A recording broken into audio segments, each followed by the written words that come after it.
अगर आप petrol pump पर जाते हैं और वहां E20 लिखा देखते हैं तो आप समझ जाइए कि आपके वाहन में टैंक में उसका सिर्फ पेट्रोल नहीं डलने वाला बल्कि एक कॉकटेल आपको दिया जाएगा पेट्रोल पंप पर। हाँ, कॉकटेल की बात कर रही हूँ। ये मामला सिर्फ तेल का नहीं है और आपके सिर्फ वाहन तक का नहीं है, आपकी जेब पर भी इसका असर होने वाला है, आपके वाहन के इंजन पर भी। इस वीडियो में पूरे इथेनॉल खेल की सर्जरी करते हैं, आपको समझाते हैं कि कैसे बनता है, क्यों मिलाया जा रहा E20 और क्या E20 पेट्रोल डालने से आपका वाहन आपका साथ छोड़कर चला जाएगा। बताएंगे इस रिपोर्ट में, करेंगे तमाम सवालों को डिकोड जो आपको कर रहे हैं परेशान। बहुत स्वागत है आपका, आप देख रहे हैं प्राइम न्यूज का डिजिटल प्लेटफॉर्म और मैं हूं आपके साथ श्रुति अंगद। भारत में पेट्रोल पंपों पर अब E20 लिखा देखना एक सामान्य बात है, कॉमन, लेकिन इसके पीछे का बदलाव बेहद पेचीदा है। ये सिर्फ ईंधन बदलने की बात नहीं है बल्कि आपके वाहन के इंजन, माइलेज, मेंटेनेंस सबसे कनेक्टेड है। आम कार मालिक के मन में एक सवाल है, क्या उनकी जो ये कार है इस नए ईंधन के साथ सुरक्षित रहेगी? क्या आने वाले समय में पूरी तरह इथेनॉल पर चलने वाले वाहन आपको दिखाई देंगे? इस पूरे मुद्दे को समझना इसलिए भी जरूरी है क्योंकि ये बदलाव धीरे धीरे वाहन मालिक को प्रभावित करने वाला है। सबसे पहले समझते हैं कि आखिरकार ये बला क्या है E20।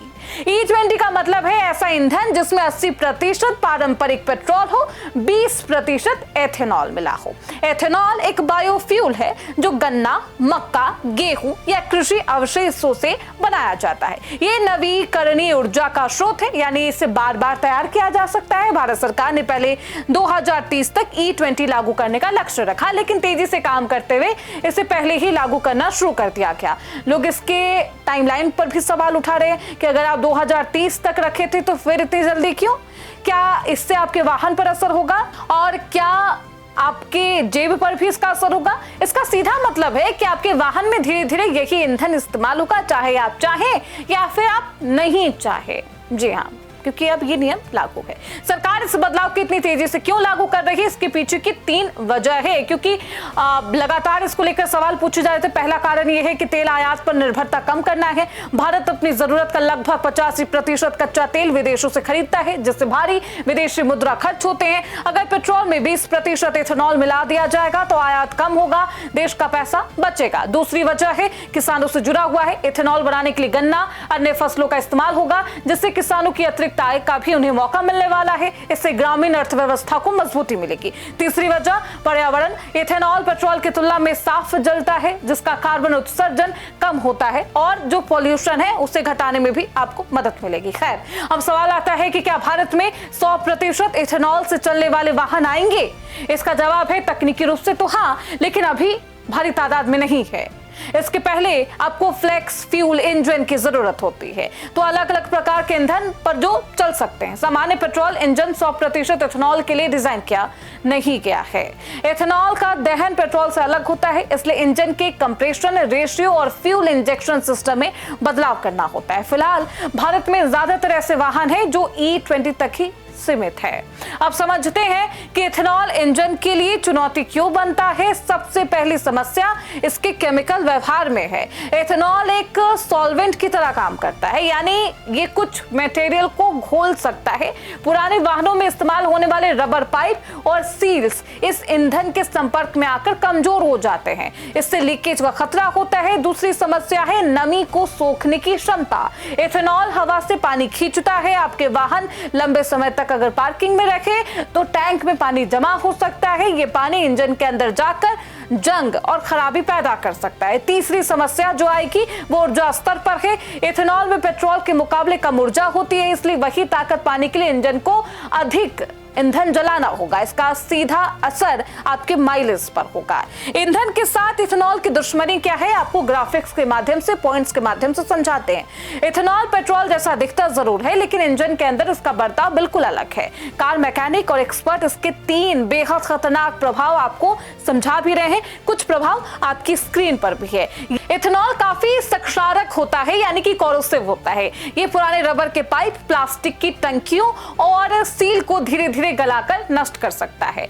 पानी का चुंबक होता है। इथेनॉल हवा से नमी सोखता है। अगर लंबे समय तक आपकी जो कार है या फिर आपकी बाइक है वो पार्किंग में रहती है तो उसके टैंक में पानी जमा होने लगेगा, जिससे इंजन के अंदरूनी पार्ट्स में जंग लग जाएंगे और कई ऐसी परेशानियां हैं जो इथेनॉल को उपयोग करने पर, इस्तेमाल करने पर आएंगे। अब बात करते हैं नई और पुराने वाहन में इसका असर कैसा होगा। अगर आपकी कार अप्रैल 2023 के बाद बनी है तो वह काफी हद तक सुरक्षित है। नए नियमों के तहत कंपनियों को अपने इंजन E20 के अनुकूल बनाने थे। इन वाहनों में खास तरह के प्लास्टिक टैंक है, बेहतर रबर होज और जंग रोधी कोटिंग का इस्तेमाल किया गया। हालांकि इन वाहनों में भी माइलेज कम हो जाएगा।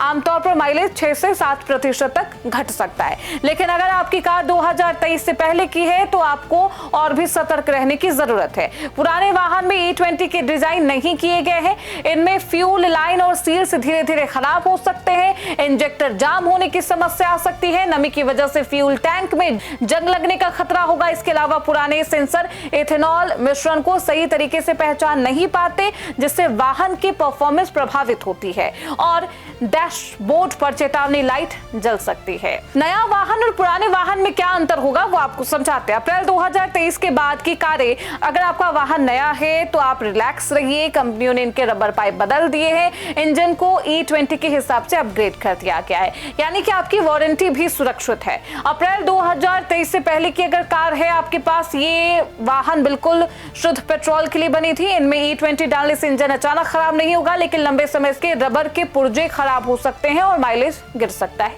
बहुत। एक और बेहद अहम पहलू है वारंटी और माइलेज। अगर आपकी कार के निर्माता ने E20 की अनुमति नहीं दी है और आप इसका इस्तेमाल करते हैं तो कंपनी वारंटी क्लेम को खारिज कर सकती है। इसलिए हमेशा अपने वाहन का मैनुअल पढ़ना जरूरी है।